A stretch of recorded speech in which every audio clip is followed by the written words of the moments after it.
हम जान देहनी तोह पर कवनो असर न होला।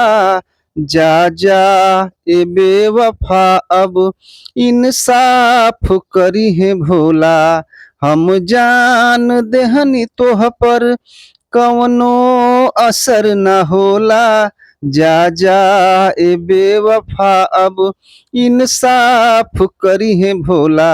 हम जान देहनी तोह पर संग संग देवघर गईलू, जल बाबा के चढ़ैलू। संग जिए मरे खातिर शिव जी से तू मनैलू। संग संग देवघर गईलू, जल बाबा के चढ़ैलू। संग जिए मरे खातिर शिव जी से तू मनैलू।